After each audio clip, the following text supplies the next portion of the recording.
Is Godzilla Minus One the best Godzilla movie of all time, or is it simply just a hype sandwich?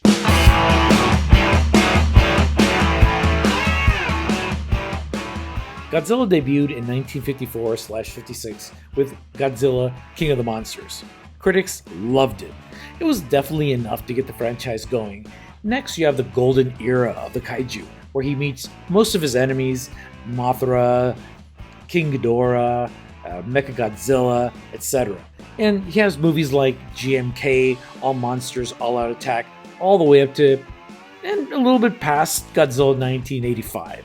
All great movies, but this was kind of a niche genre, and they're mostly catering to a Japanese audience anyways. This went on till the Matthew Broderick, Ronald Emmerich Godzilla of the 90s, which pretty much ended the franchise in the US. And then we got this. This went on till Legendary took over and released their 3 Godzilla films: Godzilla, Godzilla King of Monsters, and Godzilla vs. Kong. Initially, they had good intentions. Legendary went for that more grounded, character-driven story, but for better or worse, eventually it devolved in that stereotypical, dumb, plot-hole-ridden monster movie.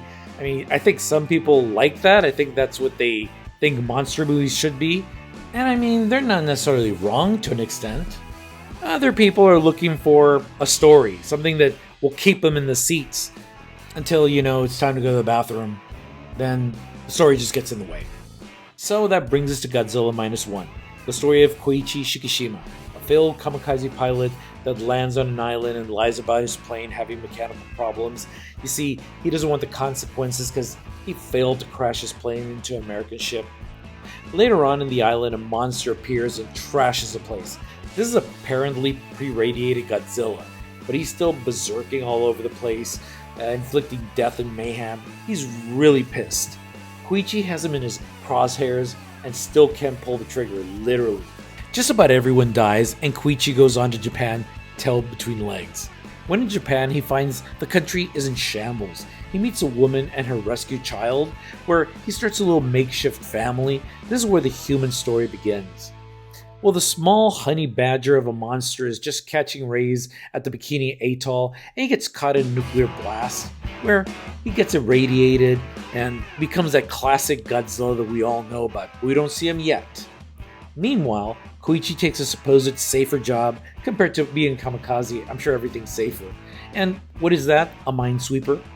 But even here, he's pretty screwed because a full-size Godzilla attacks his boat, and the minesweeper crew barely escapes when they detonate a mine in the monster's mouth. I think the only slightly weak point here is that the Japanese asked the US for assistance, but they refused so as not to anger the Russians. Is that feasible? Possibly. I just think that's the weakest point. Then Godzilla makes landfall in Ginza, where he goes full on rage, and the world is not ready. Angered by the tank fire, he lets loose his atomic breath. I need to say this, but this is the best looking atomic breath I've ever seen out of the monster. It looks like the Earth is absorbing a mini sun. It's absolutely brutal. So what does the government do? It basically pees its collective pants.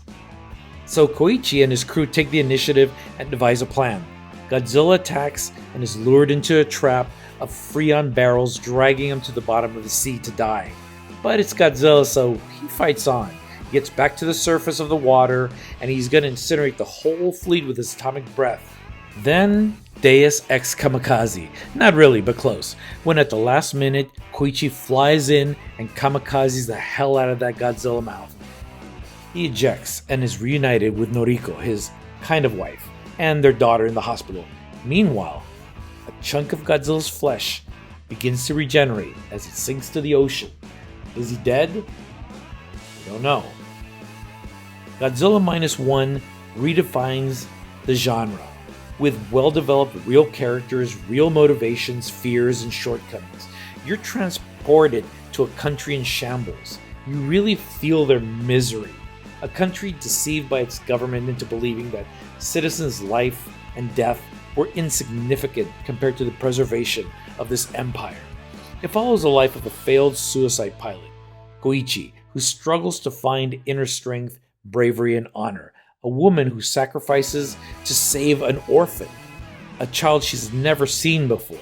A man who sacrifices to help a mother, and daughter.